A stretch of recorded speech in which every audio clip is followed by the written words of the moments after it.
Hi, so today I've decided to rise up a little bit my classical rating on lichess, which currently stands on 1684. I would say that should be quite higher, at least a little bit. So let's see if I can get something from this guy. Let's see. So let's play my beloved Taimanov Sicilian. So this is a theoretical position. Yeah, now this move knight xc6 is it's quite, I would say, not a big mistake, but it's at least a inaccuracy, because now I'm able to strengthen my pawn center. Yeah, now I played bishop d3, but I think we're just getting now a position which is theoretical with the tempo up for black. After the video I will explain what I mean by this. So let me put my pawn in the center. So you see black has now three very firm pawns in the center of the board, so it definitely should be an asset in the long run. So white will probably, okay, f3, that's a bad move. Now is weakening this diagonal against the king. Let me see how can I exploit it. So two moves come to mind: bishop d6, developing my last piece, so attacking this pawn. Also the move bishop c5 looks tempting, developing the bishop with a check. Also I have another idea in mind.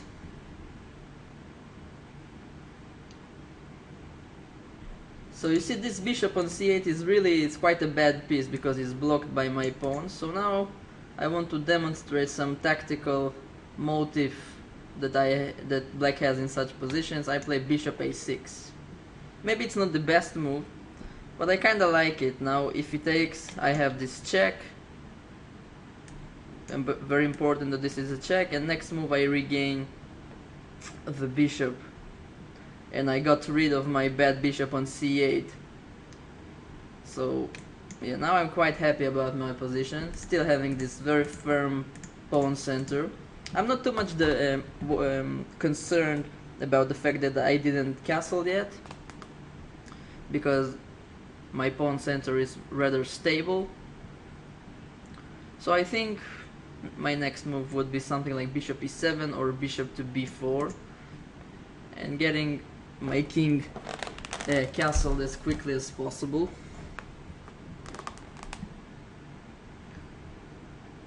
If he plays e5, I always can play knight to d7, so that's not bothering me too much. I don't see any constructive plan for white here. He should try to develop his bishop probably on g5. I see now that he's disconnected. I hope he will be back for the rest of the game. It's not like he's losing yet. His position is fine. Maybe black is slightly better here. I have to prefer black because of his strong pawn center, but nothing very critical. I will give this guy a couple of moments to reconnect. Let's see.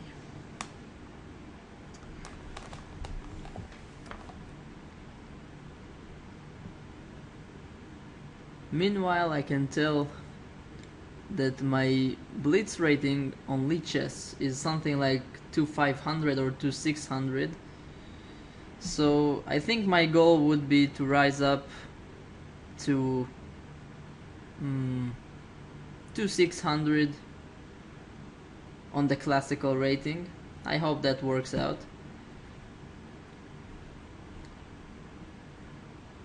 Come on, Mr.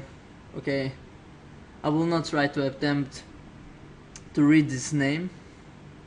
I think I will just make a fool of myself. Okay, finally a move. E takes d5. Now that's, in my view, another inaccuracy. Now I regain with the c pawn. So you see, I'm always taking towards the center with my pawns. Now I've got two nice central pawns connected together. Okay, now white has a threat here. He uses this pin on the long diagonal, so perhaps he wants to take my pawn on d5. So let me just develop my bishop. Now I'm ready to castle.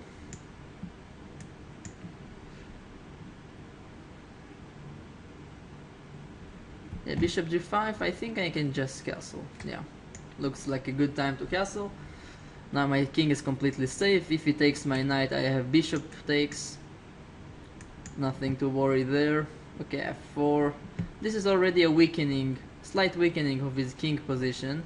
So I'm thinking maybe potentially if I can get my knight, nope, somewhere around here, it could be a nasty stuff. So I think I will play h6 first of all, just to ask his bishop where is he going. If he takes, I can just take, and I'm very happy to set my bishop on this diagonal. Yeah, now let me see.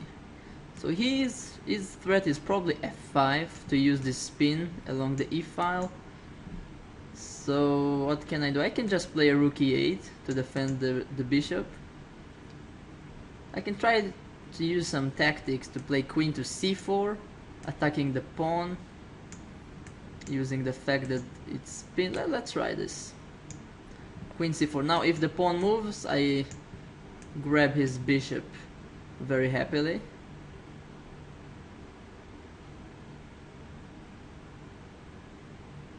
And if he defends the pawn, something like, okay, rook f1, this is a kind of a move I'm happy to see, because now he got rid of his rook on the open file. So this is at least a small achievement for me. Now I think I will put my other rook on the open file. It's a good time to develop the rooks. If he goes b3, he's dropping the knight on c3. And if he plays his rook to b1, yeah, that's what he does. Probably the best move. But it's perhaps not the best square in the world for the rook behind the pawn. Okay, I can do a lot of things here. I'm kind of spoiled for choice. Let me see. I like the move rook e8 just to defend the bishop. Now my knight is not pinned anymore. I can think about jumping with the knight to the center. And if you can see, all of black's pieces now are defended, at least by one other piece. Perhaps only this pawn on a7 is not protected, but I will take care of him later. Okay, queen f3. Now can I play knight e4 here to exchange some pieces?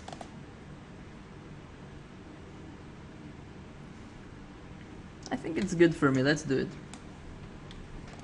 Now my idea that if he takes with the knight on e4, I can take with the pawn, hitting his queen on f3. So I get a tempo this way.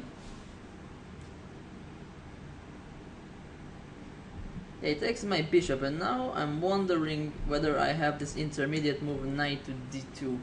But this is something that must be calculated.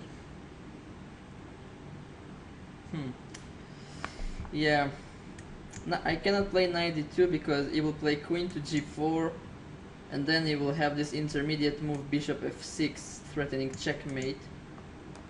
Yeah, that's a bit annoying. I can also take on c3 to damage his pawn structure, or I can just regain the bishop. Actually, all possibilities looks quite good for black to me.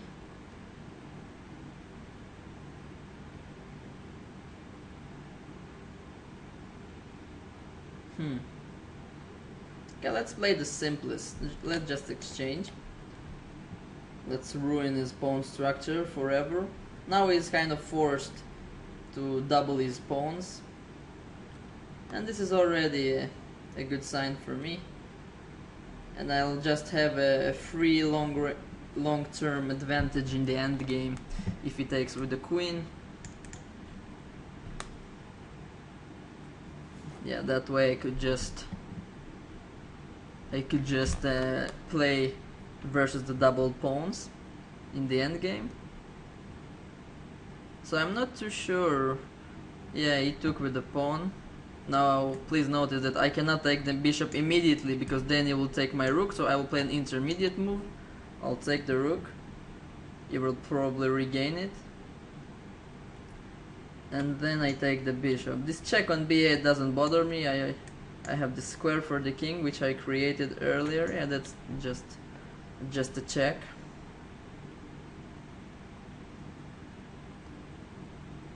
Also, white have some potential back rank problems. So if I manage to get one of my heavy pieces to the last rank, so let's say the queen here somehow, it would be checkmate. Yeah, so he chooses to exchange queens. Perhaps a wise decision. I don't really want to improve his pawns.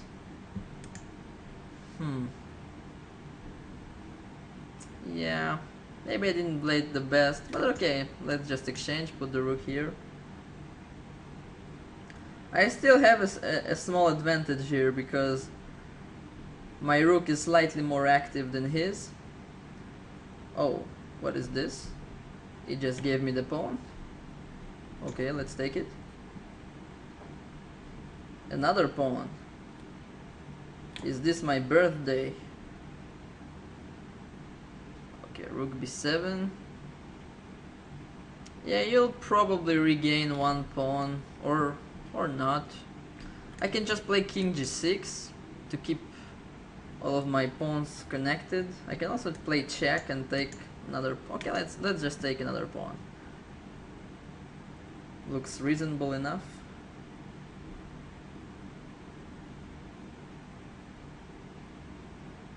And just start running with my other pawn.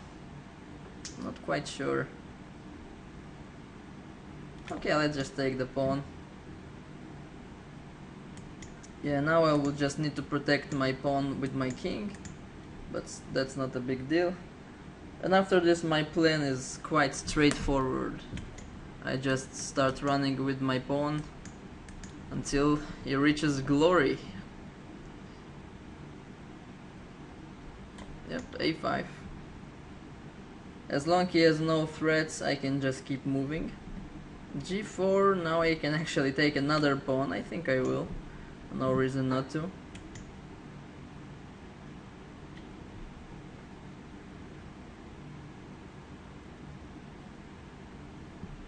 Okay, f5. He's trying to exchange some pawns, but yeah, I'll just take it.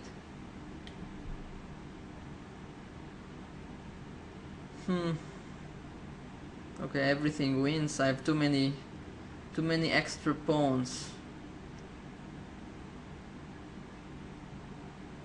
Seems like everything is winning, but let's try to be precise.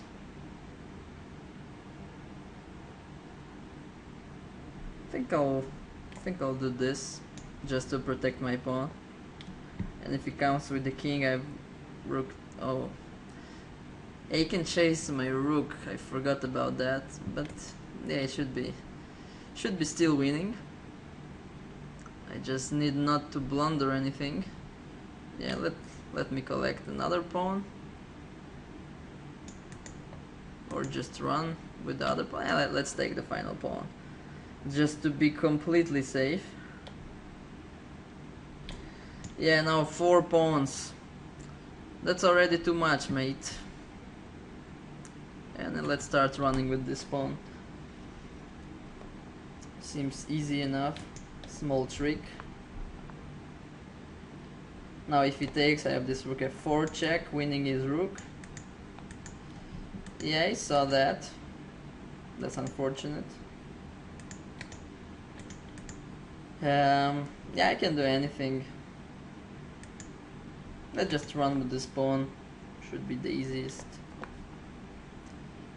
And now important principle, put your rook behind the pawn, so to support it when he is running Now I will just push forward.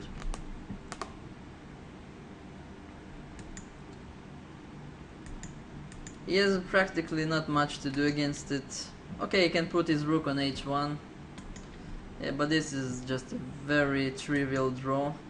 Let me also cut his king. Okay, now I have a lot of ways to win. Let me just walk with my king to g2 to force the rook out of the corner. Should be quite easy.